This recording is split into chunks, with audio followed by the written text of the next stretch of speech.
Hello and welcome to episode 86 of the HHH Racing Podcast. I'm your host, Howard Kravitz. What a fantastic show we have today. Thank you so much for joining us here at a later time, late night HHH Racing Podcast style. As I said, we've got a great show. Please make sure you subscribe if you haven't done so right there.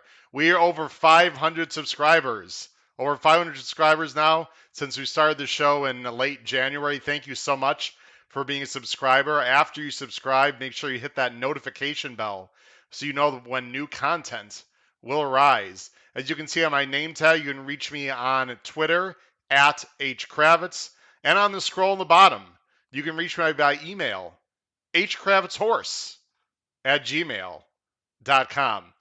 Why are we going later tonight? Because we have a fantastic guest, and we're not going to waste too much time. We'll bring him on in just one moment. He's out on the West Coast. That's why we are late tonight. But very quickly, if you've not signed up for the Race Day blog, there you see on the bottom of the screen, it's been red hot. We almost got home our long shot last week with Friars Road. Ooh, tough beat. But we had a very nice second place horse with consumer spending at, I believe, 10-1 at Belmont. We've had some other great winners. The Race Day blog is red hot. Now's the time to get it, folks. We got Breeders' Cup in a month, and you're going to hear all of my opinions for the Breeders' Cup. So please subscribe to that Race Day blog. There's also information below the video player. If you look below the video player in the description, you can find out about the Race Day blog. We have a lot of people joining the show, but the most important person that's joined the show, let's bring him on. From the West Coast, I've been a big fan of his for a long time, not only as a trainer, but also, of course, as a TV personality. He does it all. It is the one and only, the Sarge, Nick Hines. Hoo-ah, Sarge. Hut and hey, thanks for having me on late night here, Howard. It's a pleasure and an honor to be on your show. I know that was a little tricky kind of getting us dialed in here, but I'm happy to be here, and it's a privilege. Nick, thanks for coming on. I got to tell you, I'm just looking at my screen. We have like a record number of people on right now, and it's 10 o'clock Eastern time. People, forget about the football game. Forget about baseball. Listen, we are diehard racing fans, right? It's an incredible weekend coming up, Nick, at Keeneland, and so we're happy to have you. How are things going out there on the West Coast? How's the family? How's everyone doing? All things are great. We had a shift there on TVG today.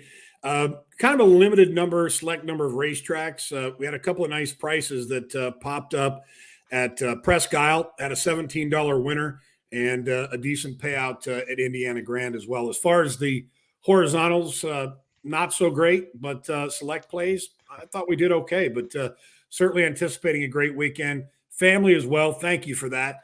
I guess my only regret is the fact that we were not able to connect when I was in Chicago a few weeks back. Yeah, that's okay. I know you went to the races Friday. I had something called work. I'm actually a full-time high school math teacher, just to let you know, and a degenerate gambler on the side.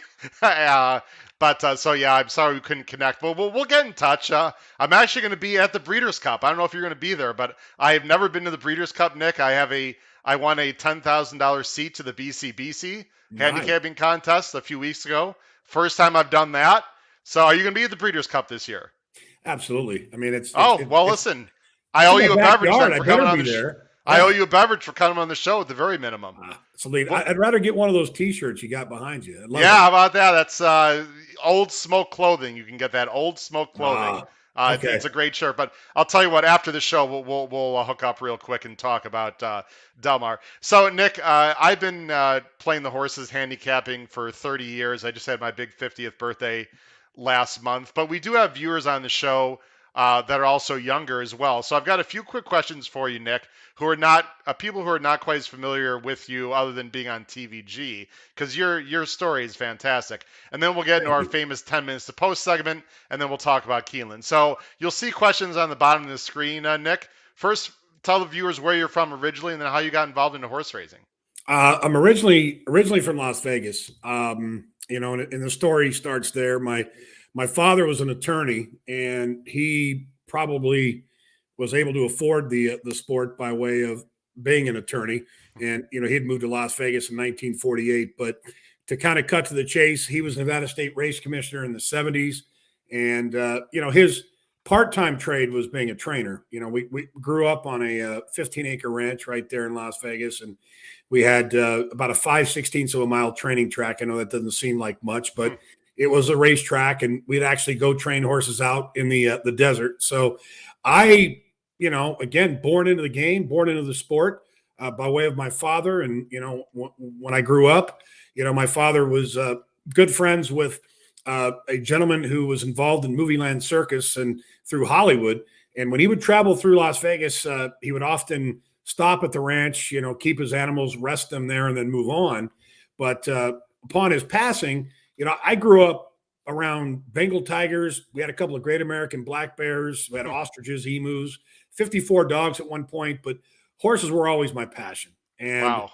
I was very blessed to have grown up, being able to read a racing forum when I was probably 8.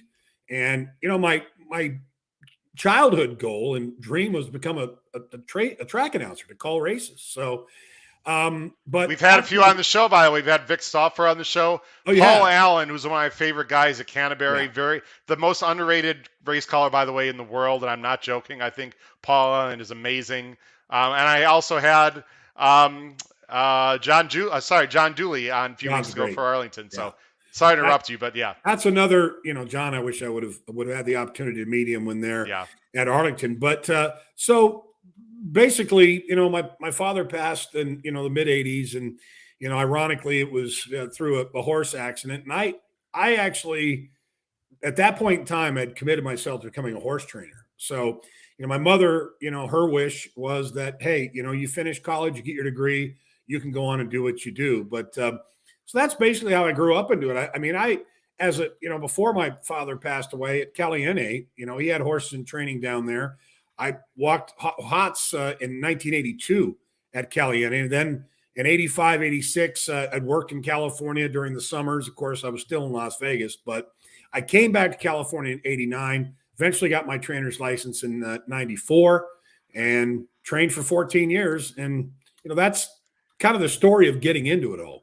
You must have read my questions here, because that leads me right to my next question. And I've done a lot of research, Nick, but just to let you know, I know a lot of answers to these questions. But again, we have viewers that don't know you as well. So I just wanted to let you know that some of these questions really are for the viewers, not necessarily for me. But you led right. By the way, my Chicago Bears are playing your Vegas Raiders this weekend, and I got a bad feeling the Raiders are going to pound the Bears. But anyway, we'll see how that one goes. What would you say your best accomplishment is as a trainer? Like you said, you trained from 94 to 07, over almost $5.2 million in earnings. You had some stake winners at Fairplex, San Anita, other places. Is there a particular accomplishment that you think of most highly in your days as a trainer?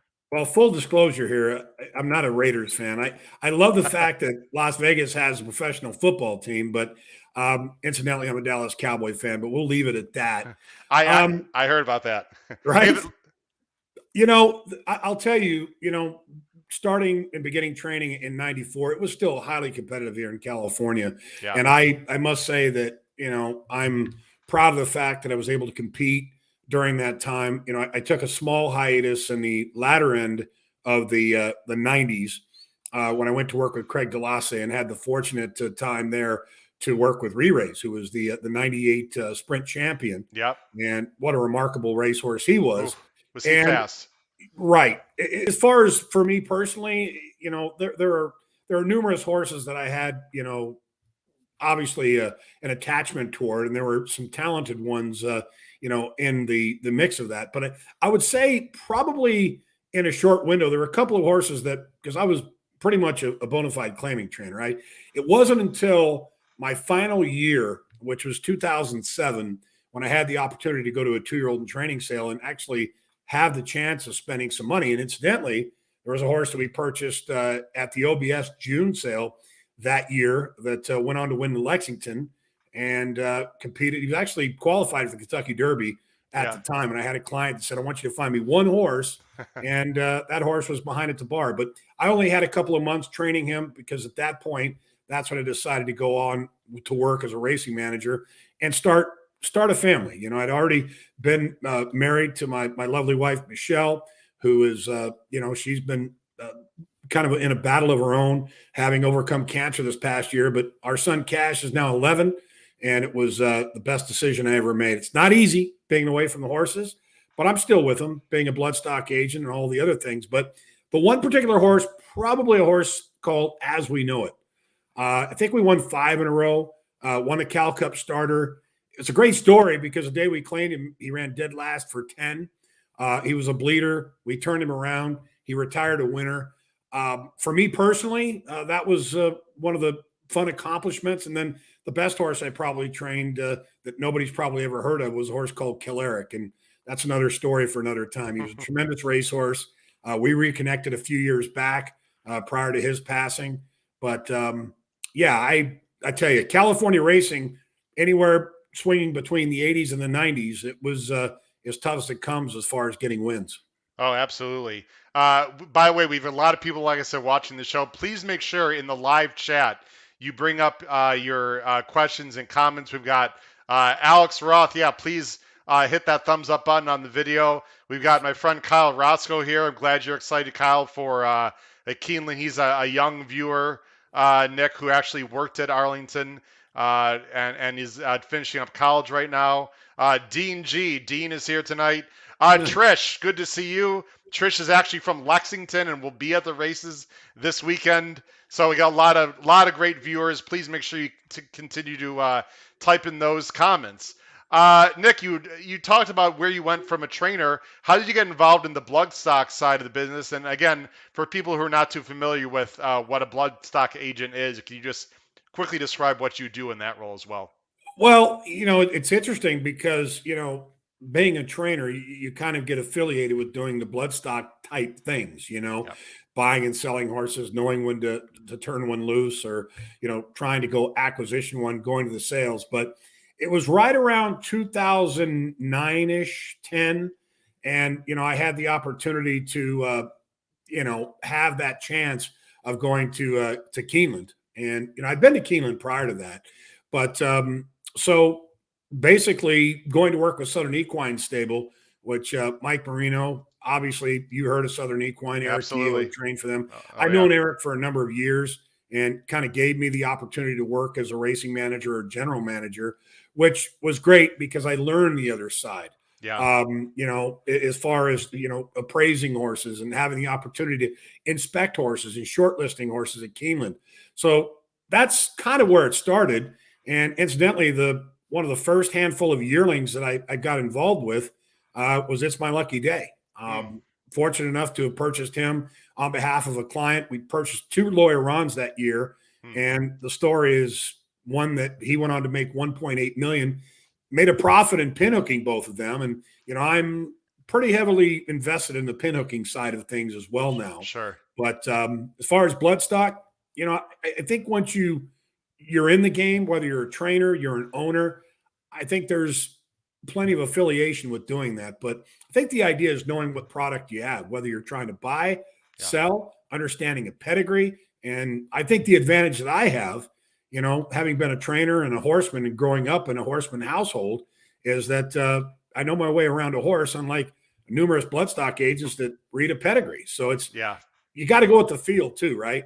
Just to show you some of my trivia acumen, I believe Lawyer Ron won a huge 3-year-old race at Fairmont Park, not too far away from my neck of the woods. Yes. Not sure if it was called the St. Louis Derby that year, but I know the purse was at least like $500,000, and I believe he won that race. Is that correct, Nick? Do I remember that correctly? You are correct, and I think it was the St. Louis Derby still then. At Fairmont Park, which is unbelievable. And they brought it back this year, which was great to see for the first time in a long time. Now it's called, I think, FanDuel, I believe, racetrack. You also have been a jockey agent. You have a relationship with a guy that I've seen. Nick, I live 20 minutes from Arlington Park, so I've seen a lot of Jose Valdivia. Talk a little bit about your experience as a jockey agent as well. It's one of those that really didn't enter my mind that much. I'd had, a few asked me about becoming an agent or thought that I would be a good agent because of my knowledge and, experience in the game. But the way I look at it, being a jockey agent is like being a trainer with less overhead. The only difference is being a jockey agent. Yeah, you've got a phone bill and you've got a pen or paper and a condition book. As a trainer, you got to pay insurance and you've got a payroll to cover. So it's been a challenge. Jose Valdivia Jr., he's a rider that has proven on the world stage, having won a Belmont, having won Breeders' Cup. And, you saw what he did at Arlington Park. I mean, thanks to Larry Ravelli, who also helped that task. But that relationship in itself kind of puts it into perspective, because with me as a jockey agent, someone told me the other day that, Sarge, people either love you or hate you. There's really no in between. That's probably the most difficult aspect of the job, because you have to learn the varying personalities of these trainers. And, the training world, especially out here in California, has changed immensely, under duress, as far as, having a horse that has to be physically just right to race. And now the CHRB came in and they're trying to post up an onus and responsibility for trainers. If a horse gets hurt, they have to be euthanized. There's a liability issue now that they're trying to place upon a trainer. So the stress level of the trainer has gone to a whole nother level, because even when I left in 2007, yeah, we had cell phones, but you turn it back to 2000 and we may have had like a beeper, and someone paged you. Absolutely. But yeah, now you're accessible. They call you at all hours. So that's the hardest part about being a jockey agent. Jose's been, for me, has been a dream to work with. He's a professional. He's never been late for a workout. In that regard, it's been great, and it's been quite a challenge. But frankly put, it's been uphill since the get-go. And we've had some highlights. I mean, we won for Gary Barber. We won multiple races for Peter Miller. Yeah. Listen, you got to get the mounts, right, Nick? I mean, it's a really tough collaring out there. You got Flavien, you got, Rispoli's really come on. I mean, and I think Jose's best asset personally is a turf rider. He can obviously ride a dirt horse too, but his timing and his hands are fantastic. But listen, I don't care who you are and how good a jockey or how good an agent you have to be. You got to have the talent, right? I mean, you got to get the horse flesh. You got to have the horses, but it's the old saying is it's not what you know, it's who you know. Yeah. But who you need to show them what you know. And with Jose, the whole idea, we got very busy toward the end of Del Mar, and then unfortunately the stewards handed down a 10-day suspension when that incident, when there was that 7-horse mix up. Yeah. But the truth is, he's back riding on Saturday. I think we've got some live mounts, thankful to the likes of Mike Pipey. We ride a good horse for Ron Ellis next week in War at Sea. We've got a nice horse for Mark Platt in Escape Route, who just finished second to who in Flightline. But so the good news is with Jose, I mean, we're up for the challenge. The hardest part, you mentioned it. I mean, if you're dealing with an average field size of 7 horses, and let's say you've got Pratt, Rispoli, Juan Hernandez, Rosario comes into town. The word on the street is Johnny V may ride here in the winter. I mean, there's 5 spaces that are there and there that people will suit over what you have to offer. So we got to go where they want us, and we got to remain optimistic, because you said it. He's got great hands, great timing, and he's up to the task. No question. We have Mark Youngman. Just want to throw the respect your way to myself and you. So, Mark, thanks for joining the show there. Nick, 2 other real quick questions, then we'll get into our 10 minutes to post. It's such a great opportunity for myself and the viewers to have a former trainer. And I got to ask you the next question on the bottom of the screen, Nick. It's been driving me crazy, and this is not just New York turf racing, but what is it, in your opinion? Why is it that so many speed horses in general seem to be rated a lot? You just don't see a lot of horses that have speed being used. You see one horse go and another jockey is just afraid to go because I guess they don't want to look, they don't want to look stupid. They don't want to get into a speed duel. I see it a lot. I do see it more on the East Coast than I see it on the West Coast. But and you watch a million races, of course, through TVG. What do you think is going on with just the fact that there are a lot of speed horses that just won't try to go for the lead if another one's in front of them? I just don't get it. I think it's twofold, and I've paralleled the likes of horse racing to boxing for several years. And I think back in the day when you had jockeys that essentially worked their way up the ranks, that they really learned, and they were surrounded by, and Jose told me this, during the summer, He mentioned that when he was in the room around the likes of Chris McCarron, Yeah. Lafitte Pinkai, um, the conversation that he would have. And Chris McCarron was always one that was willing to essentially teach the younger riders. I think the issue that you have in today's world is that there aren't enough great riders. There are good riders, but the unwillingness of the young rider to try and learn. And I think that you see that, for example, in boxing because of the lack of seasoning and experience when these guys are going in and fighting in a title fight. They're essentially being rushed to it. I think that's the same given situation with riders because you look at qualifications. I mean, years ago, when these riders would say evolve in New York or evolve in California for what it used to be, or say in Florida, they had to earn their stripes. So you stop and think about it. I think the fact that they don't get that seasoning and experience they used to have, not to mention the fact that you got the Ortiz brothers in New York. Look, I think that in so many words, I think they kind of dominate and pretty much rule the room, meaning that I'm not convinced that there are other riders. I mean, Manny Franco could be one that might try to go in there and bust up the party, but I think there's an intimidation tactic to boot that they almost are a little fearful of That's going after interesting. these guys because they don't want to be held accountable. So, Well, that's what I um, like about guys like E.T. Baird or guys like Kendrick Carmouche. Like, they're going yeah, to go, Nick. They right, have intent. They're not going to rate. And if you're just right, not good enough, you're not. Moreno was like that, right? Moreno was a speed horse. That's what I liked about betting Moreno back in the day. You knew yeah, basically he was going. And if you're not good enough, you're not good enough. But at least you're going to be aggressive. I much prefer yeah. as a handicapper. Maybe you felt this way as a trainer also. That I'd rather my jockey be aggressive, Nick, and lose being too aggressive rather than too passive. That it just drives me crazy. I don't know if you feel the same way in Well, I general. mean, look, if you have a horse that, speed is their weapon, you have to utilize it to the best of your ability. Absolutely. I think the other point is that even in training, in the training world, I think that there are certain trainers that aren't quite as confident and resolute. Like, for example, you go to Arlington Park and a guy like Larry Ravelli, you know what he wants, and he's going to tell you what he wants. And the bottom line is he comes with, a deliberate stance. Whereas you look at certain trainers out here in California or New York, they kind of got a passive person. Hey, just play the break and Sure. see how things go. But look, Sure. if you've got a speed horse, utilize that, use it to your advantage. But I think the lack of experience, look, I watch races virtually at every track throughout the nation. I mean, was it today? I think it was, at Delaware, where a rider unfortunately came off in the final yards. From a betting perspective, the perception. See that takes us to a whole nother Sure. show. The Right. perception, the stewards, from state to state, they all have all these different jurisdictions. Yeah. They got to come with a universal rule and tone so that when we, meaning me, you, Howard, we're Yeah. watching these races, we know what to expect with the outcome. Why did they Yeah. disqualify this horse? But no, California, Indiana, New York, Florida, they've got all Yeah. these different rules, and it makes it difficult for you as a horse player. It's hard to invest your hard-earned money into these races.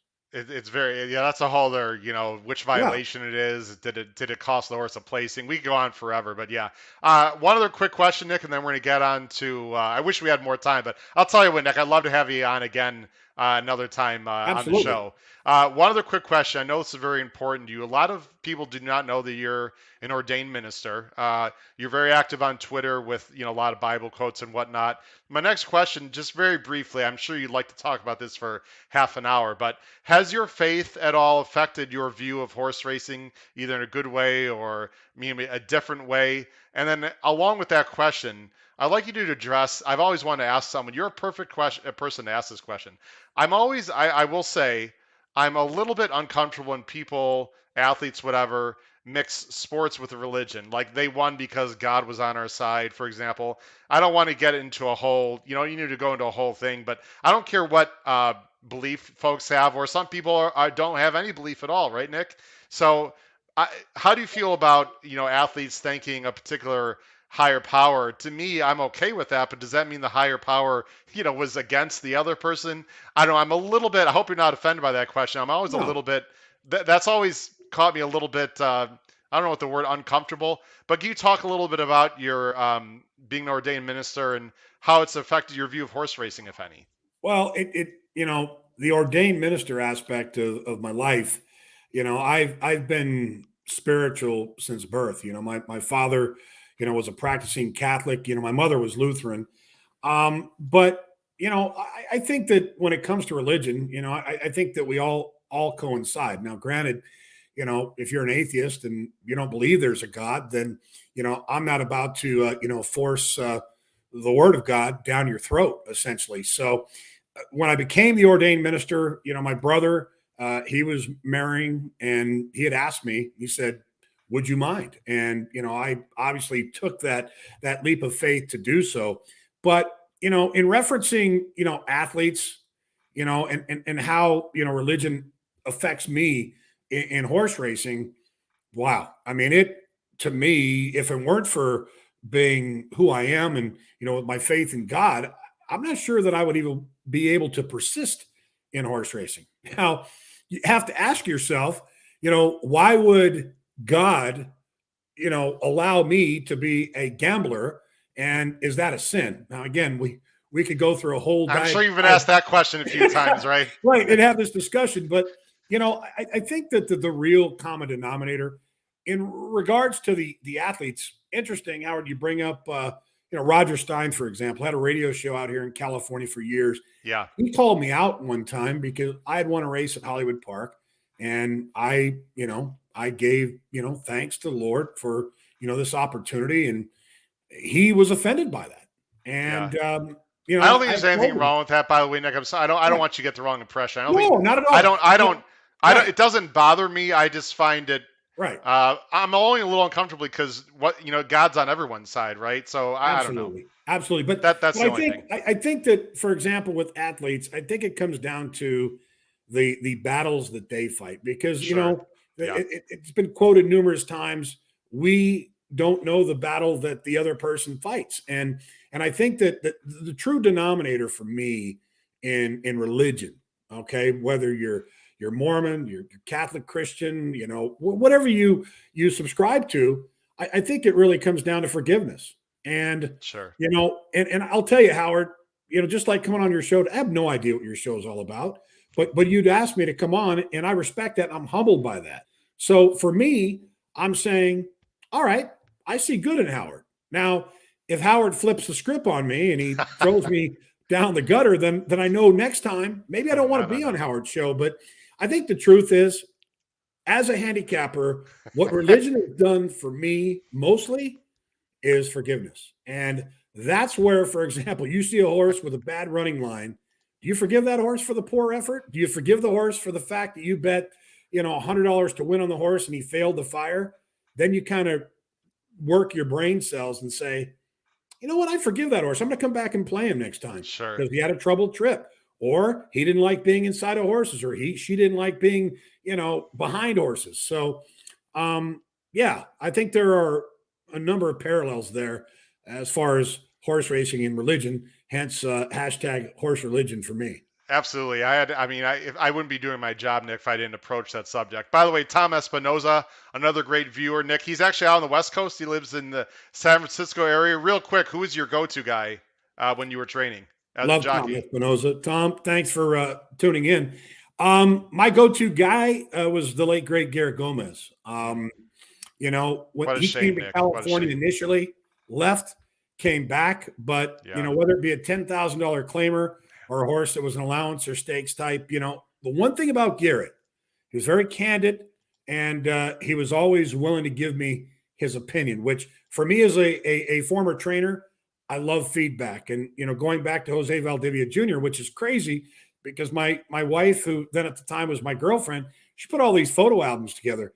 Jose Valdivia, page after page. We won more races together than I ever remembered. Mm, But in regards to that, Garrett Gomez, for sure, one of my most proud moments with a rider that I completely idolize and love dearly is Lafitte Pink Eye Jr. ah, Won on a man. horse called Eric de Bomb at Del Mar by Yep. some 13 lengths, got a 114 buyer speed figure. That was a great day. Garrett Gomez, by the way, God rest his soul, his ride on Blame. against Zenyatta. Oh, Unbelievable. After perfect. hurting his shoulder very badly, I believe it was his shoulder, if I recall. Right. We could talk about that forever. And I saw Blame at Claiborne Farms, gave him a little pat on the back and said, "I love Zenyatta, don't get me wrong, but I needed Blame for the pick four there, Nick. So thank you, Wow. Blame, and thank Nice you, day. God, and thank you, Garrett Gomez. God rest your soul." All right, really quick, Nick. This is my famous segment I've done with many guests. They've enjoyed this segment. It is called. You'll see it on the screen.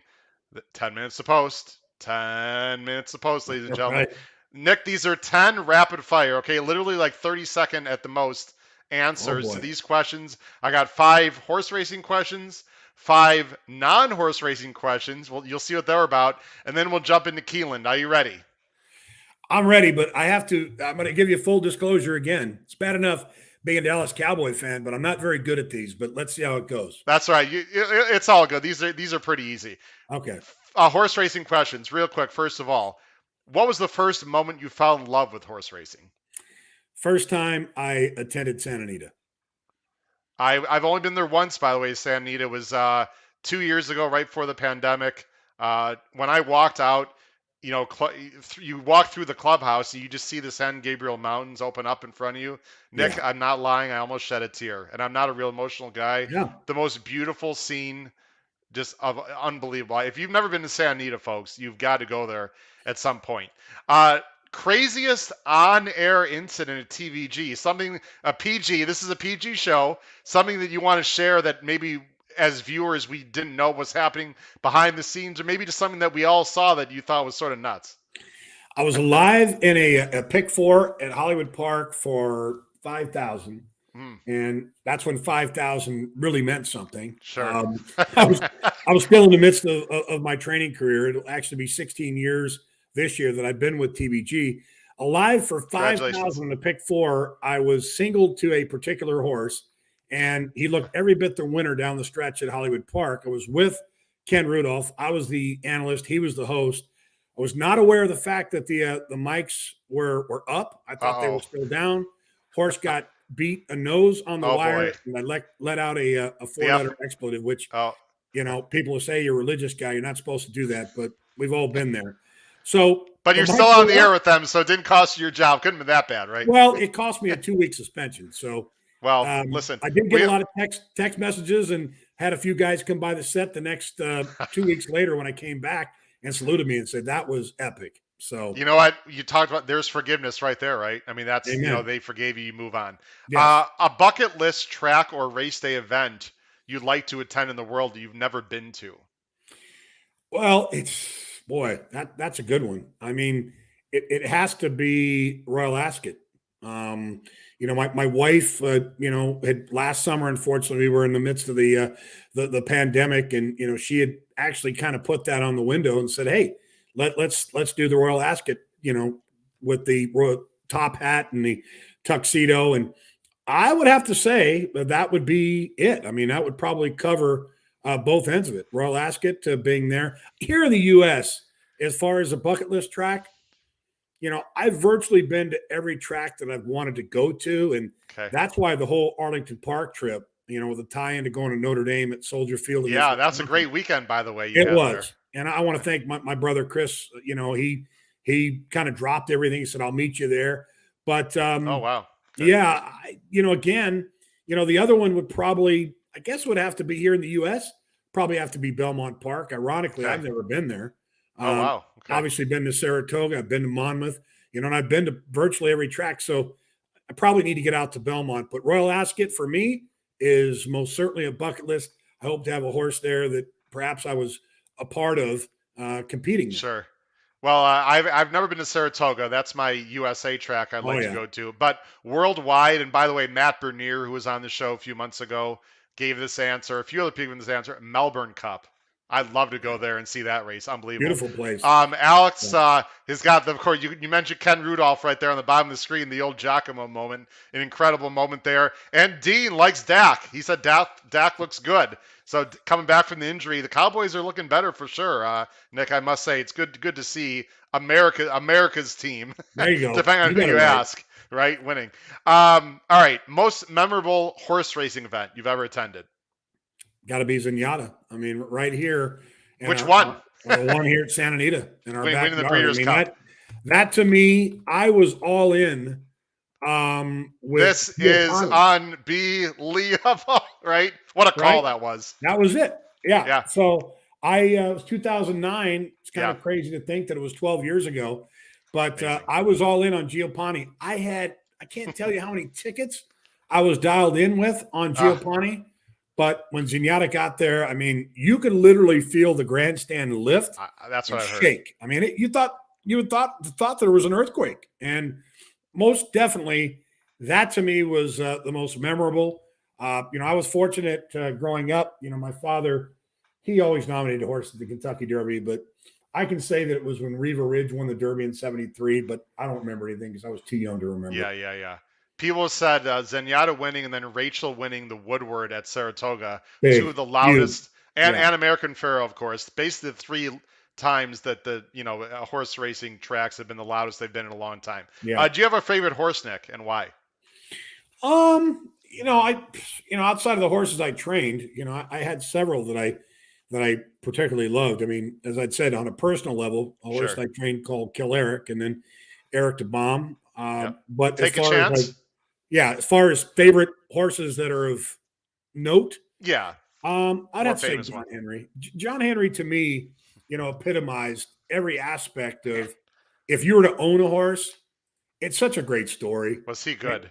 Bona fide claimer.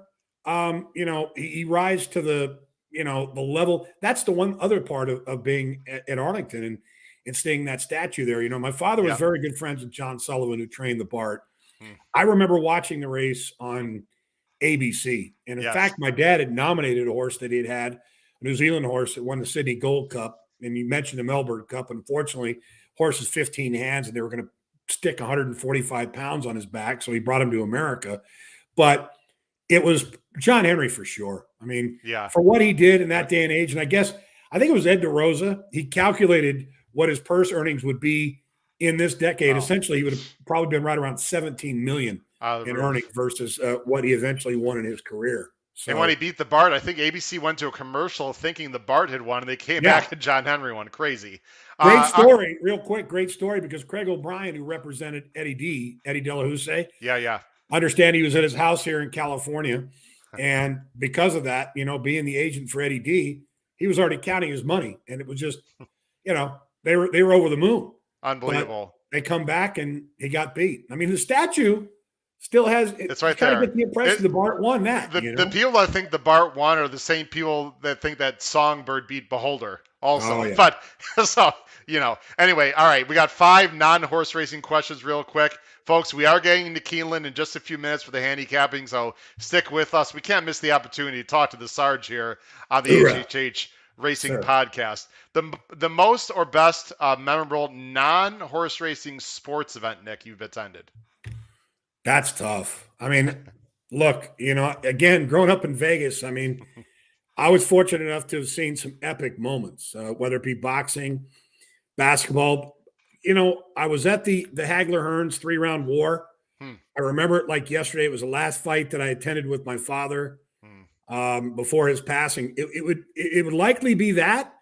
But when Kareem Abdul-Jabbar broke the scoring record and shot that skyhook over Mark Eaton at the Thomas and Mack Center in Las Vegas, we were sitting caddy corner right essentially behind where Abdul hit that hook shot. So it would be a close finish between those two. And both moments in which I was with my father. But I tell you, the Hagler Hearns fight, if I weren't in horse racing, I most certainly would have been in boxing. And there's always still that chance, but we're kind of an endangered species, Howard. I mean, yeah, I know. It's unfortunate. Where did the Sarge moniker start? Oh boy. That's another one for a great story, but it was Bob Ike, Kurt Hoover, close friends. They've cashed a fair amount of tickets together. Kurt Hoover was doing the simulcast at Hollywood Park. And Bob and he were very good friends. I'd worked for Bob S. Jr. when I came back to California in '89. This is after I spent 1 year in Dodge City at St. Mary's College, my second year of school. Came to California, worked for Bob Hess. We managed to win 4 training titles in 2 years. Back then, I had a flat top haircut. in the best of shape, not quite a good shape as I am now. Just kidding. But so I ran a very clean ship shed row, right? Everything was dialed in. And eventually my racing colors are red, white, and blue. Right. But they would always say that the Sarge, he's the key. He's why Bob Hess is doing. And I started with Bob when he had 9. I left when he had 75, then got my degree and went on. So they gave me the name the Sarge because of the shed row I ran and the ship that we had there with Bob S. Jr. And, That, my father was Lieutenant Colonel in the Marine Corps. God rest his soul. He one day sat me down and said, son, you got a choice to do what you want to do in life. 2 things I prefer you not to do: become an attorney because the world is changing and you don't need to serve. I did that job for you. So I man. became a horse trainer. Well, everyone in the armed forces, we're so lucky and thankful for their service. And Amen. by the way, Kurt Hoover, I met at the Derby restaurant right by Santa Anita, a great place. He just had me sitting there with Ron Ellis, and I happened to walk in and had met Yeah. them 2 years ago. 2 great guys, by the way, Ron Ellis and Kurt Hoover. Yes. Favorite Mexican food, and is it at Los Alamitos, maybe with Los Ponies? Schwannies is Schwannies could probably open up their own chain restaurant. I mean, I'm a pretty simple guy when it comes to Mexican food. A lot of guys get into the, bondiga soup and, Jose is obviously a team no cheese guy, but Right. I'm pretty straightforward. Shredded beef taco, chicken taco, cheese enchilada, but Schwannies is spot on. Now, down at Del Mar, I mean, the word is that Fidel's obviously has been the long time place. Tony Jackal's, which is right next door. Yeah, I need some recommendations that I'm going Yeah, there next month. you want to look into Jackal's, which is right next to Fidel's. That All right. is more of an authentic Mexican food place there in Del Mar. So I would kind of split hairs. I like Fidel's. I like the ambiance there too. By the way, Jose Contreras seems like a great guy. I'd love to meet him someday. It seems you guys have such a great. Again, we could talk about that forever too. You guys have Yeah. you guys have a great chemistry. It's really fun to watch, Nick. Just No, let you he's know. fun. I mean, he really does work hard. Oh, no question. You got Ed Burgart who puts in the morning line, and then of course you've got Jose. He does the handicapping and gives the basically the rundown for each race, which is not easy to do.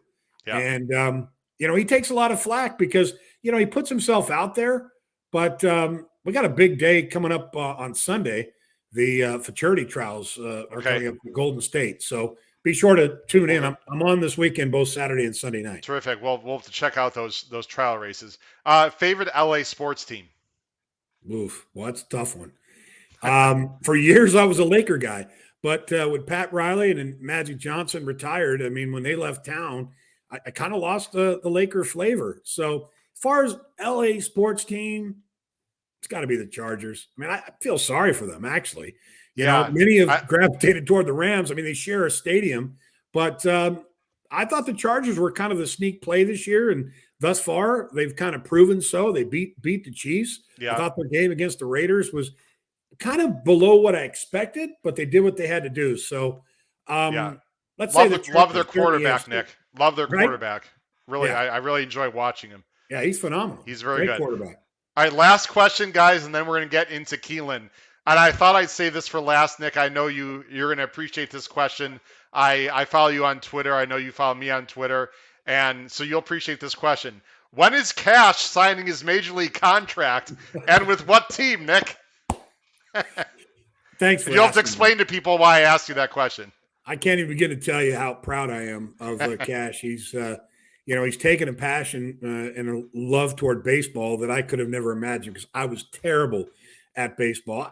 I think I was above average at playing basketball. I was a musician, played trumpet for years, still can pick one up and play along. Really? But Cash, if he had his choice today, it would be to sign that contract with the Angels, And his pitching is come around in a big way, and they're needing some pitching. So not sure if Trout, Ohtani will be around Walsh by the time he gets to that point in time. But hey, you know what? Maybe Cash can be Cash Hines, a.k.a. Cash Trout. Well, Nick put on Twitter a home run. It's so great seeing you, being a father, just like all the other fathers out there, and watching your son hitting a home run has got to be 20 times better than any race Oh, you probably ever won. And you sent yep. out his pitching off the mound.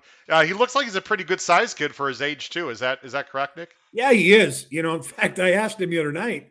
I said, he's probably close to 5'7". He's 11. Wow. But I said, have you weighed yourself lately? Which is really not the best question for anyone, much less myself. But he's obviously the jockey role went out the door probably about a year and a half ago. Yeah. But he's weighing in at 145 pounds. Man, Yeah.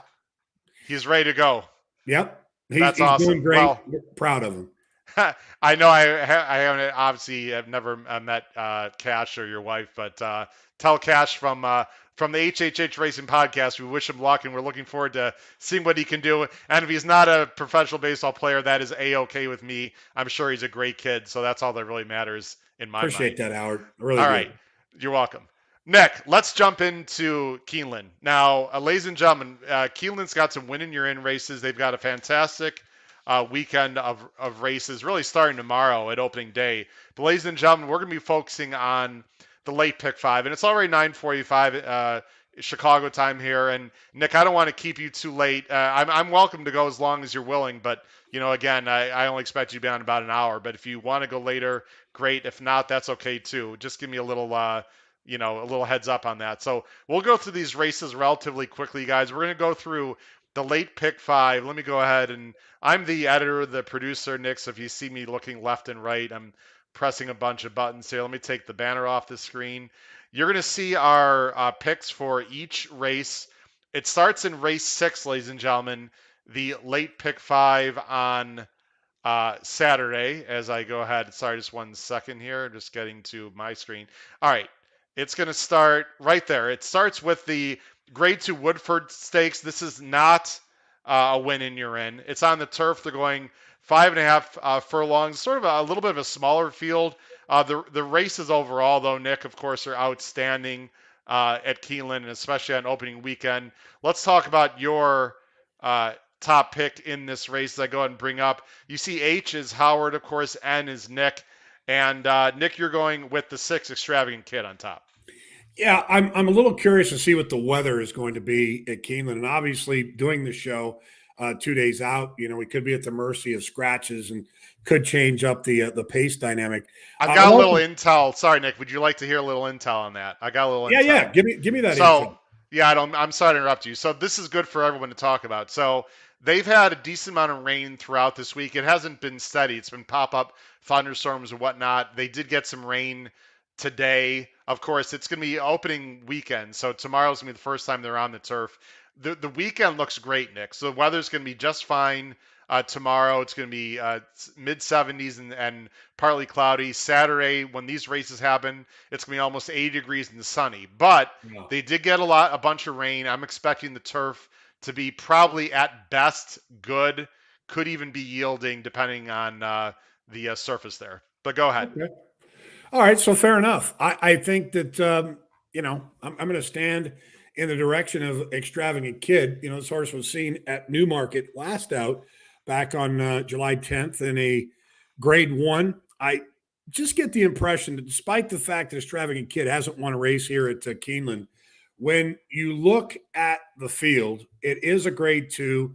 Golden Pal is going to take every ounce of the money. I'm trying to beat this horse. Yeah. When you look at the effort on August 20th, I know that this horse has had some physical issues.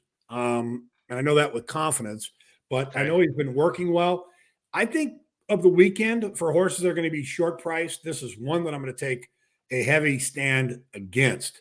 Extravagant Kid, this horse has shown the ability to lay close, and I like where he's drawn. And you get Jose Ortiz for Brendan Walsh. They, over the past year, won 25% combined. I think my real goal here is to beat Golden Pal, and you've got Yeah. an 8-year-old gelding who's earned 1.6 million the hard way. And like I had said, despite the fact that he hasn't won at Keeneland, look at the last time this one competed here. He's only beaten a length in the Breeders' Cup Turf Sprint last year and was Absolutely. rolling late. Yeah. He's nearly a Grade 2 winner over this course. So I think you're going to get every bit of that 5-2, and you may just get 3-1.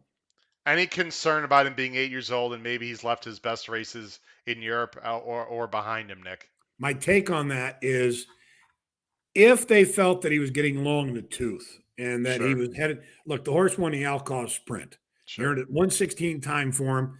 Yeah, I mean, Father Time could be catching up with this horse, but why would they come back in this spot against Golden Pal Yeah. if they were worried about this horse not having, a punch? Yeah.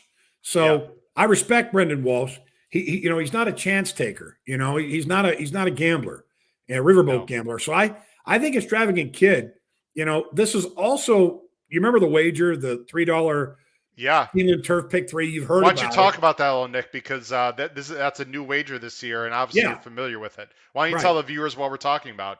So essentially, what they've done is they've given you a $3 minimum for a pick three, which consists of three turf races that remain: sixth, eighth, and the 10th race. Yeah. The takeout, I think, is just 15%.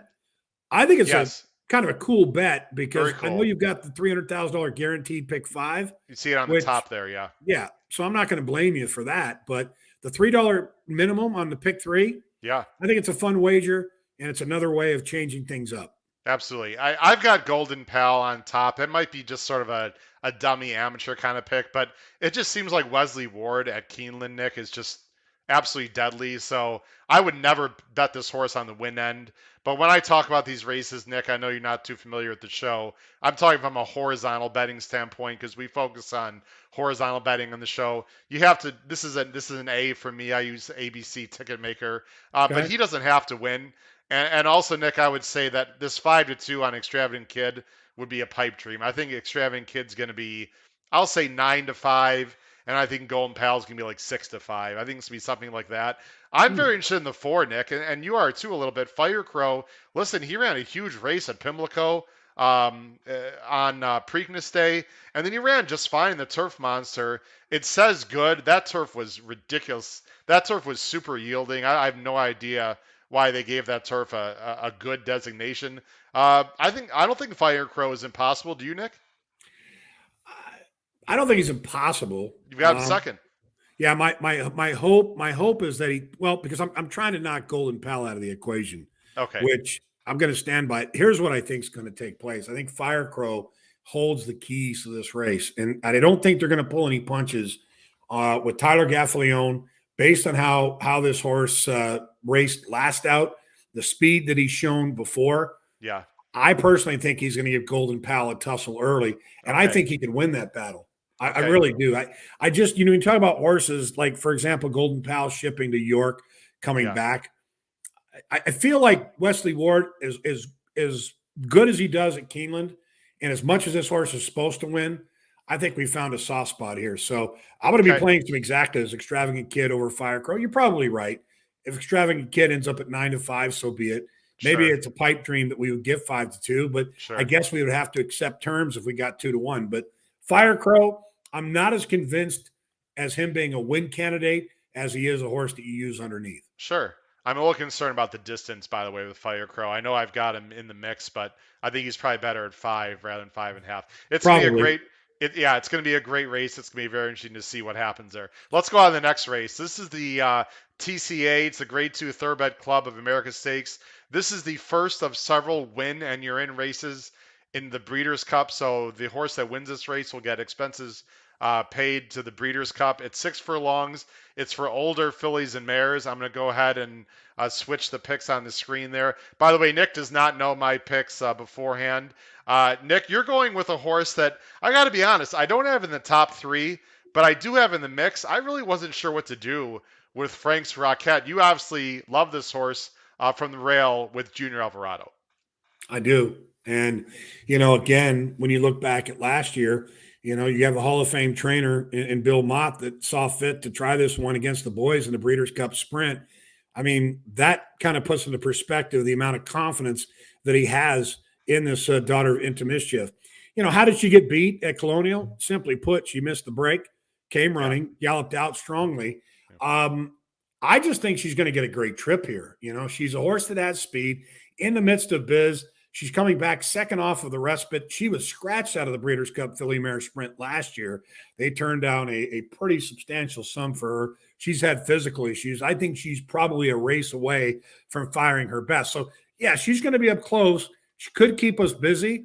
But my biggest fear for Bell's the One if she's going to have enough, pace pressure and meltdown to capitalize. So, I, for me, in pick five stance, I'm going to single Frank's Rocket. I'm going to take a hard stand here. Wow. Yeah, against Bell's the one. I'm going to beat Bell's the one, and if for Okay. whatever reason we can try and beat Golden Pal, all of a sudden Oh, we're looking at some nice returns here. But I, as far as best bets over the weekend, Frank's Rocket ranks way up there. we might as well stop the show right there, folks. There Yeah, now. By the way, I think you're gonna get better. I think 5-2 right there is an underlay. I think this horse is gonna be more like 7-2. What kind of trip do you envision for Frank's Raquette? You think they're just gonna send and just be able to outfoot in the midst of Biz on the lead there? I don't think they have a choice, but yet at the same time, I'm okay if in the midst of Biz goes. When Okay, you look at the pace rating, in the sure. midst of Biz has the advantage. But Yeah. as I was saying, it's just her second start back. I don't know how much she got out of that race at Presque Isle. When you look at the Okay. winner, Betwixting, kind of a hard knocker that I actually made money on that day for Marty Drexler, who shipped back up to Woodbine, the Ontario fashion. There's her But PP's betwixting, in case you wanted to talk about that. right. So Well, at the end of the day, this is how I see it. I think Frank's Rocket gets the perfect trip. She okay, gets the slip. If she doesn't get the lead, she gets the slip and she holds off Bell's the one. And okay, the one thing about Bell's the one, if you look at her races from about the middle to the end of last year until now, yeah, boy, she's almost life or death to get there. I mean, she was beaten at 80 cents on a dollar last time, 90 cents on a dollar two back yeah, when she got there. But when you look at the competition, and the horses she beat, I mean, I think that Frank's Rocket is legit. Lake okay, Avenue, some will argue that she might be better going a bit further. And okay. I realize that, I realize that Bell's the one beat her, but I think she wants more ground. So I'm not thoroughly convinced that Bell's the one is a cinch like some people believe. I Yeah, am definitely going in all in on Frank's Rocket. I love the stand you're taking. I like to take stands on this show. Anyone that the folks are watching this show, and just for you, let you know, Nick, I like to take stands for better for worse. I love that single for you. I don't love the horse in this spot, but I love your aggression from a betting standpoint. I have Bell's the one on top, mainly Nick because I like outside posts in these short 6 furlong fields. I think Lannery can just break and see what happens. I think last time she was a little bit up closer than she wanted to be into a 44 and 3/2. And that Churchill Downs strip, Nick, and this a short September meet played to speed. I think Bell's one will take back. She's 5 for 6 in the money at Keeneland. I just think she's the class of the field. It's not the most creative pick. I'm going to disagree with you slightly on In the Miss of Biz. She knocked me out of the pick five last year on this day. I remember very well when she shocked the field. You could be absolutely right. She may not be ready. She might be a horrible second pick for me. But you know what, Nick? I think she's getting the lead again. I think she's going to get the lead relatively easily. And if, this is a big if she can race back to something from last year, I think she can surprise this field again because I think a lot of jockeys and trainers are going to say, well, just let In the Miss Abyss goes and we'll just go by her. You know what? You do that, that's dangerous, Nick. If she gets loose, you never know. So I've got her in second. Again, I don't know if she still has the talent, but I've got her in second, and I've got Asil Talentoso, who's a nice horse, but I think wants more than the 6 furlongs. I think she'll come running late, but she won't be able to get there. One of us is going to be right, folks, about Frank's Rocket. I'm not sure she's good enough. Nick loves her. Nick, I wish you luck with Frank's Rocket. That would be a great win for you and anyone who plays the pick five. All right, Uh, no, I appreciate that. I mean, again, she's not going to be 6-1. She's going to probably yeah, be in the neighborhood of 5-2, no three to question. one. But No that, question. that should be a very good race. It's a rider's race, Yeah, and Junior Alvarado, to your point, within the midst of Biz, needs to take it to him early. absolutely. Now, the next 3 races, folks. I know what you're thinking right now at home. Well, you got short fields. Why is Howard putting this as his main sequence tonight? Listen, the next 3 races, and Nick, I'm sure you'd agree, these are absolute 12 or 13 horse wars. I mean, you want to talk about a great pick 3 to play. If you're not a pick 5 player, Nick, play this late pick 3, races 8, 9, and 10. You have monster fields, completely wide open. races. This next race is When You're In. Nick, this is one of my favorite races of the year. It's the Grade 1 First Lady. They're on the turf. They're going to miles for older fillies and mares. We've seen some really, really, really good horses win this race. And as you can see by our picks, folks, this thing is wide open. Nick is going with the 9 horse as his top choice, and that is going to be Blowout for Chad Brown and Flavian Pratt. Yeah, I love the fact that Flavian is back aboard. He won the Distaff Turf Mile at Churchill back in May. Opened up some 8 lengths and held on to win by a narrow margin in the end over New York Girl. She was a nose back in the matriarch lap back in November.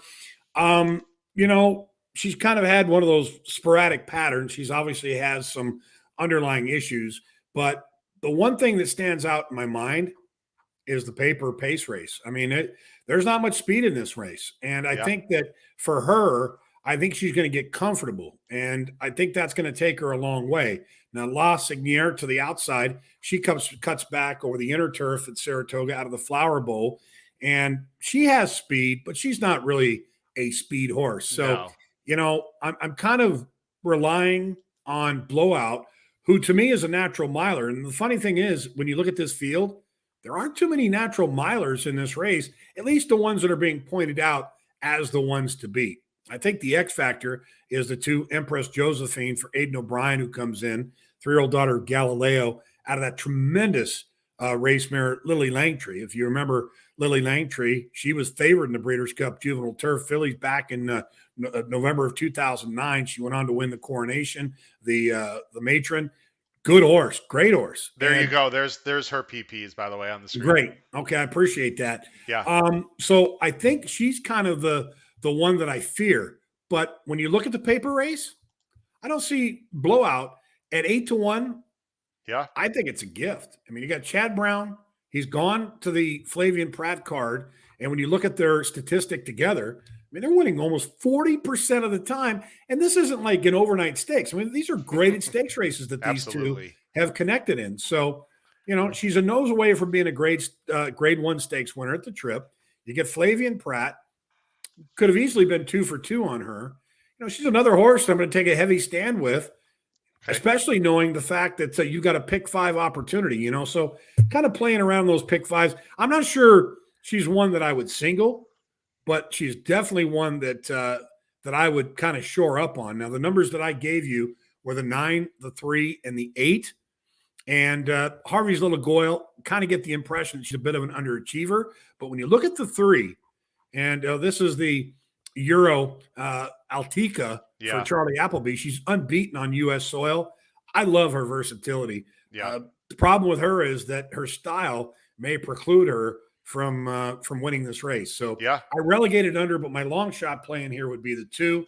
Playing a pick 5, I would probably use the 2, the 3, and the 9. I might be reluctant to use Harvey's Little Goyle, but you're probably going to get the value because they tried to dirt with her last out and she couldn't stand up on it. And, Yeah. she's won here at Keeneland.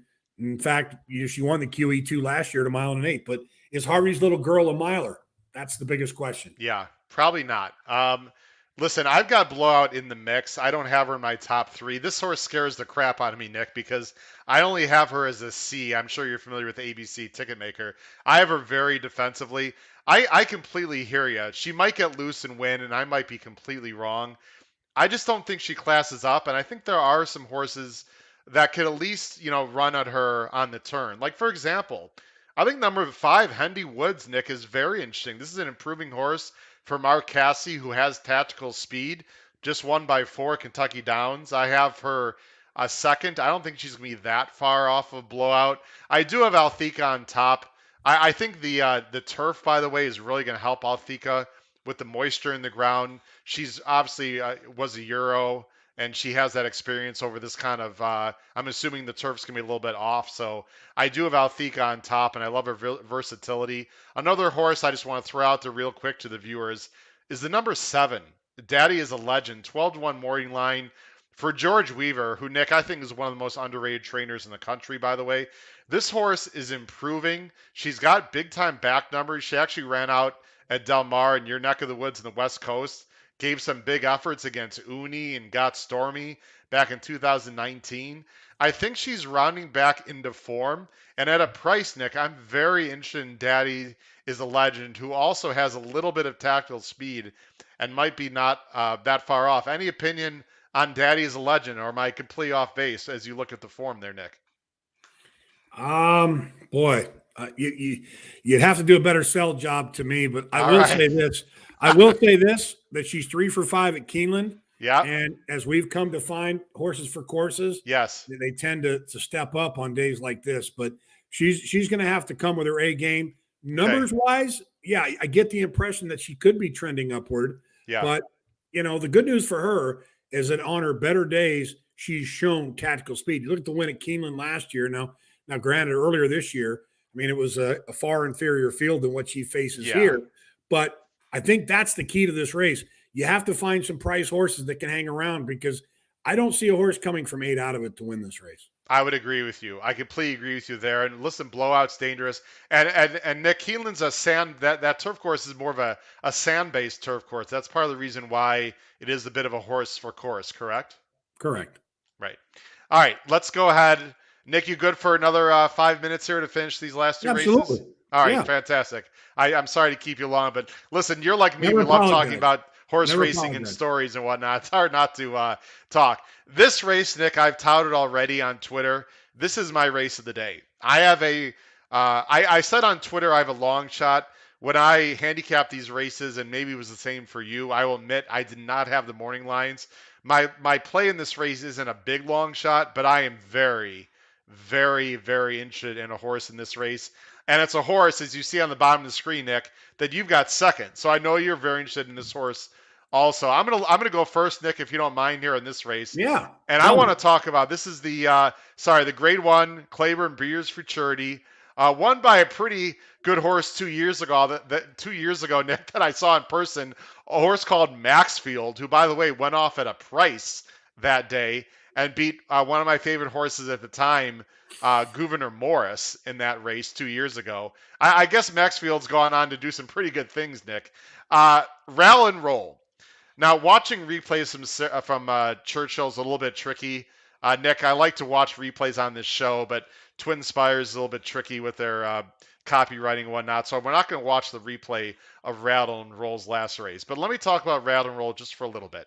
First race out, lost to a very good horse in Gun Night, who won a stake at Saratoga, and got off slow, weaved through a bunch of horses, ran a nice third.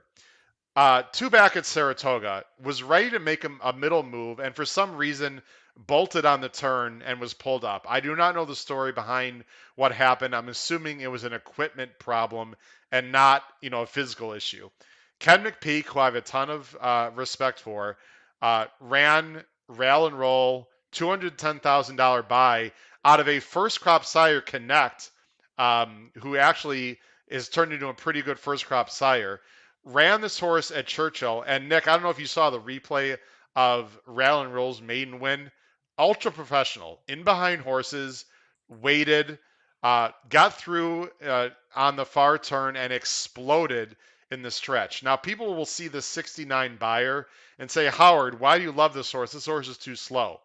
Let me tell you something. That buyer, in my opinion, Nick, was a product of going, 49 to the half, right? You can't get a big buyer when you have a slow pace. But the way this horse did it, Nick, I'm hugely impressed with Rattle and Roll. I think McPeak is going to tell Hernandez to take back, make a run. There's a lot of speed in this race. And I think Rattle and Roll will do exactly that in the short stretch. And I'm hoping he wins at maybe a bigger price than 6-1. Did I cover anything that you didn't want to say about Rattle and Roll, Nick? No, I think that, again, I think the key as a handicapper, it's one thing to look at numbers. And I think the point is the visual. And I think Yeah. you've watched enough races to understand. And, we talk about the world of being a bloodstock agent. In my situation, we pull up buyer numbers, we look at Thorograph, then you present a horse to a potential client. And the first thing that comes out of their mouth, the numbers are too slow. But it's the visual. The one thing that I do like based on numbers on Thorograph, Rattle and Roll earned a a 10 and a half. And when you look at the numbers, Thorograph for this particular race fits right in, fits beautifully. In fact, Okay. what's interesting when you look at sheer numbers, American Sanctuary comes in with a pretty nice pairing. Now, it's not a horse I have on top. In fact, the horse that I used on top here was Don't Wait Up. But Yeah. American Sanctuary is kind of an interesting long shot, 12 to Okay. 1. You look at the efforts at Prairie Meadows and Monmouth, but those sevens and change did get beat by Double Thunder last out. It's a curious horse, but one that I would definitely relegate underneath. But I think I definitely like your angle here.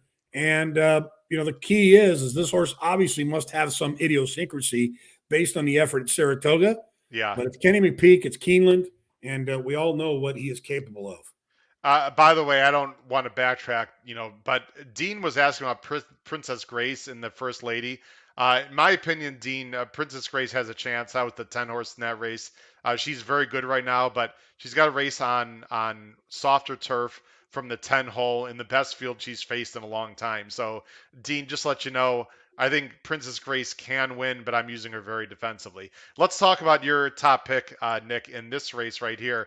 You're going with a horse that has a lot of speed for Anthony Dutro, who's been absolutely on fire lately. Don't Wait Up, 9-2 morning line. This is a horse by Upstart out of a Proud Citizen Dam, lovely Marissa. Just won by 2 lengths last time. Might be the speed of the speed in this race.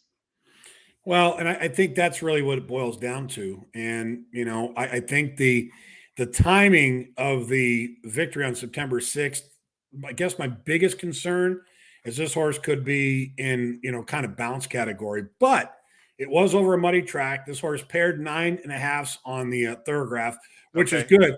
And, Yep. you kind of pointed out the fact that this horse has speed. My feeling is that Don't Wait Up. If you look at the replays on this one, kind of a free moving individual. And I don't think that Johnny V is going to have to, send. And the fact that you might be in bounce range, source won pretty convincingly. So I like Don't Wait Up, 2 sprints to a route. I like the development. You mentioned Tony Dutrow, one of the nicest guys that you'll meet. Here's the And, replay, Nick. Side interrupt if you were talking about just the style right, of this horse. right. On the lead Well, here.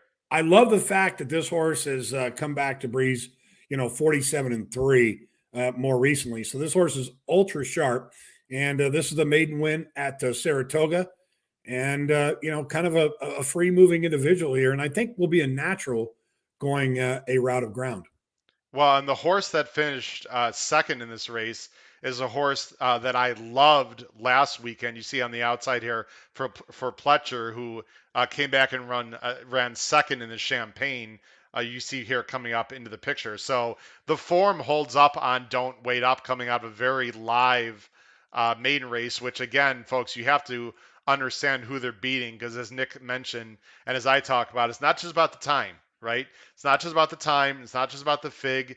It's how they do it and Yeah. who they do it against. Very important also. So Nick's got 5, 6, 7. Nick, I've got the 13. We'll just talk about this horse really quick. Classic Causeway I've got in second. My main concern here, even though, and this is a perfect example, right? He got a 90 buyer, but boy, stuck out in the 13 hole with other speed. It sure looks like he's going to get a wide trip, but is very talented. I'm guessing you probably didn't like the post situation, and although the distance shouldn't be a problem. I don't think the distance will be an issue. Trafalgar, the runner up out of that race for the Columbine stable, Yeah, won subsequently with an 81 buyer speed figure. So that's a yeah, positive. Yeah. The other point being that this horse gives up some experience to a few of these horses. sure. I think this horse definitely wants to be up close. When you look at, from a pedigree standpoint, Here's the breeding, real nice breeding. okay, yeah, absolutely.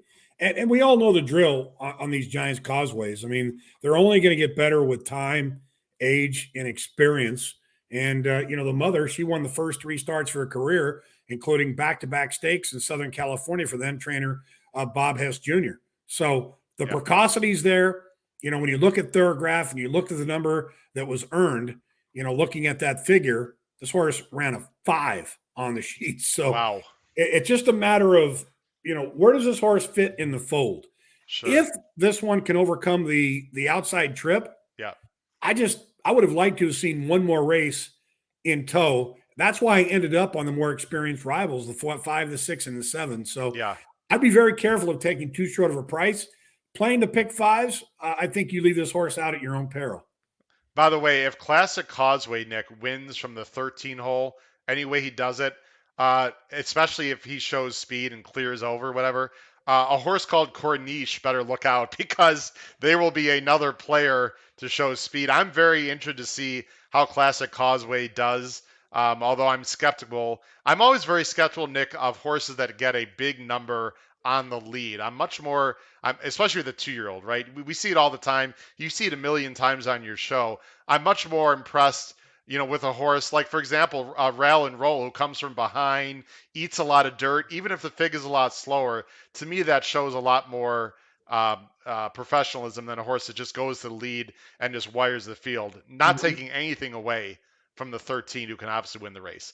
All right, Nick, let's get on to the last race that we're going to be talking about. This is not the last race of the day, but it is the last race of the Pick 5. It's another great race. It's the Grade 1 Keeneland Turf Mile. Of course, a mile on the turf for older males. This is another win and you're in race. I'm going to go ahead and switch your picks. And again, thanks everyone for watching tonight. Nick, especially thanks to you for sticking around this late. I really appreciate it. Talk about wide posts. Nick's not afraid of no wide post here with a horse that I really like quite a bit. I don't have him in the top 3, but I do have him in the mix. Some Like It Hot Brown. Well, this is a incredibly competitive race, Yeah, and again, I know this horse is going to have to get the most idealistic of trips, but the one thing that's kind of crazy about this race is that there does not appear to be an abundance of pace. Once again, we have a mile turf event.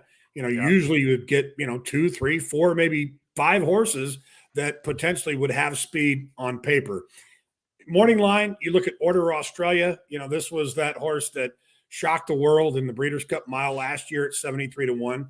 Who's only managed to win one Grade 2 since that time and at the Curragh, but essentially won for the last 6. So we all know, at least I get the impression that horse was an absolute fluke last year, but I think is going to be overbet. Some okay, like it Hot Brown. I think you get Jose Ortiz. He's going to gun this horse in an outside slot, and I think has the pace advantage here. I okay. really do. And I think Mike Maker, second start off of the respite, he's proven, pretty much competent, capable in every category. But I think for a horse, son of Big Brown, who has yet to prove that he's of this caliber, he did finish third in the Breeders' Cup Juvenile Turf in a Grade 1 back in the day and has something to prove. But yet, when you look at paper and you look at pace, this horse should be in the mix early on. Even if he gives up some ground loss through the first part, Mm-hmm. I think Some Like It Hot Brown is going to be a tough customer in this case. And by the way, has handled a little softer turf as well, which is could be a big advantage in this race. Right. My only concern with and I love the horse, by the way. I'm not sure that I like the spot. I'm a little concerned the number 8 Brown Storm, who definitely has speed. They're just going to go because Hector Barrios is a pretty aggressive guy. I think he's going to show some speed, Nick. You've got Tell Your Daddy, who you have in second. So obviously Nick thinks this race could certainly stay in one piece because he's got 2 speed horses, 1, 2, which I completely understand. Tell Your Daddy's also in sharp form. Did you want to just talk quickly about Tell Your Daddy, and I'll let you finish off with the 4 horse that you have in third.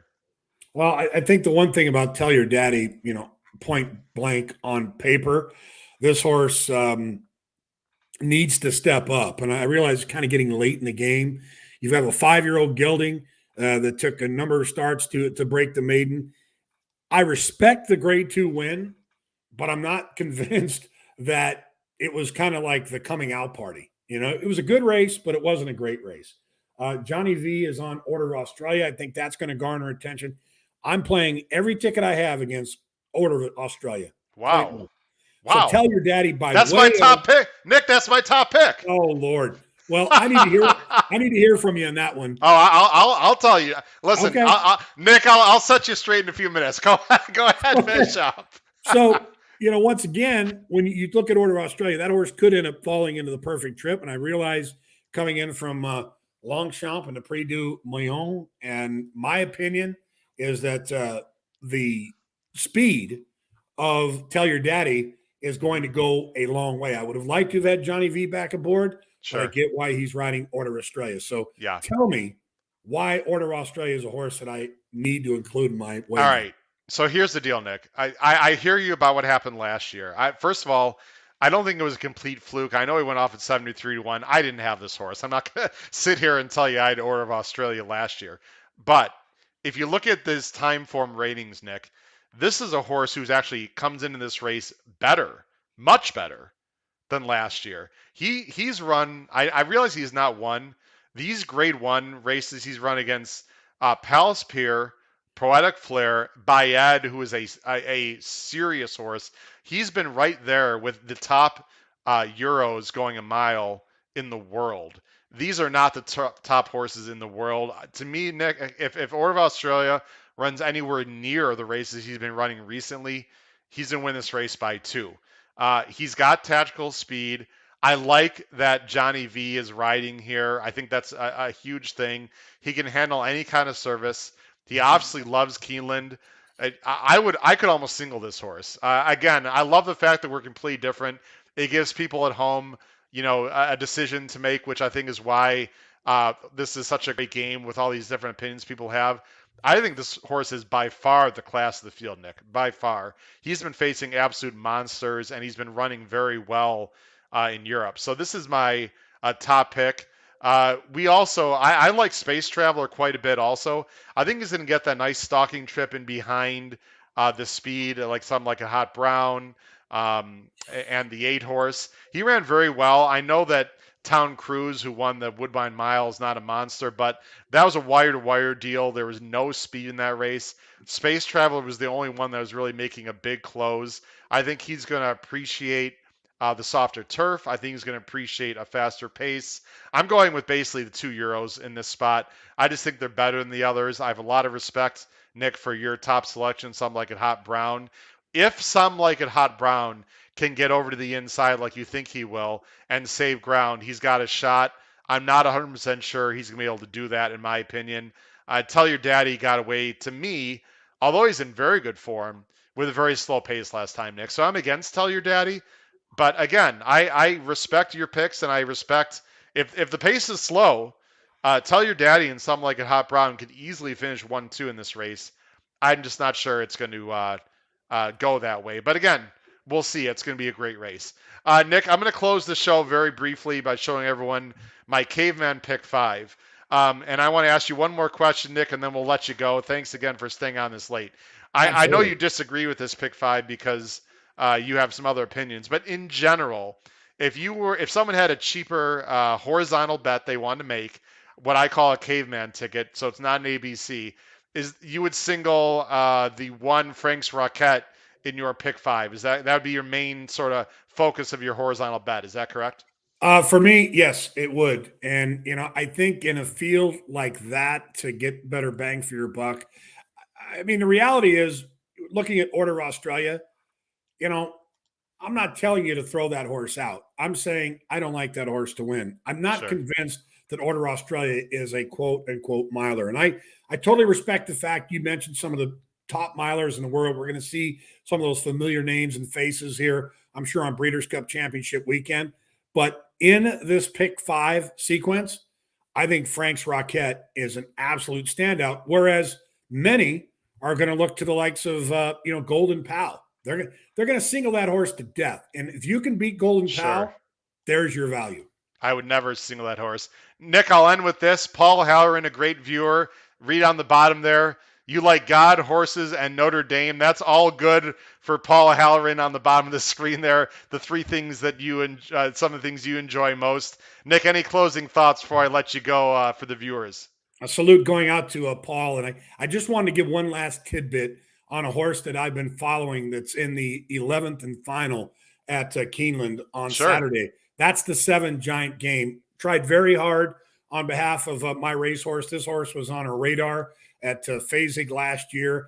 Go back and watch the replay. Didn't get away cleanly, but this horse finished with plenty of presence. He's a son of Giants Causeway.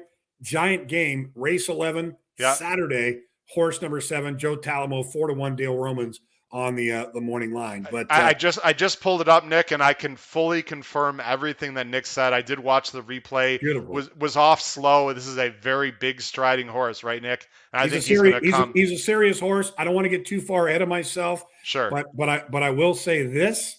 Yeah. That he's a Derby quality type horse. Ooh. Yes. Wow. Listen, when you got a guy like Nick Hines that says that, folks, look out. Just single that horse and any pick threes or anything at the end of the show. That's all you need. Nick, I want to thank you. Sorry, I know I'm blurry. The camera's got issues. Thank you so much, Nick. I'm going to contact you through a DM on Twitter to get a little more information from you if I can. I'm going to let you go. I really appreciate you being on the show tonight, and I look forward to meeting you at the Breeders' Cup. Let's find a way to hook up there at the Breeders' Cup in a month. Look forward to it, and it was a privilege, and it's always an honor to be on your show. Look forward to it in the future, and we'll see you first weekend, Breeders' Cup weekend out here at Del Mar. Great. Thanks a lot, Nick. Take care. Appreciate it. Hooah! Nick Hines, everyone. Thank you very much. Man, sorry the screen is blurry, folks. I'm not going to fix it. I'll just go ahead and end the show. Thanks for watching the show as I'm lost in the fog here with the camera. Really appreciate it. Please tune in next week. We're going next Thursday night again to talk about Woodbine. This has been Howard Kravitz, episode 86 of the HHH Racing Podcast. Good luck with your bets at Keeneland this weekend. Take care, everyone. Good night.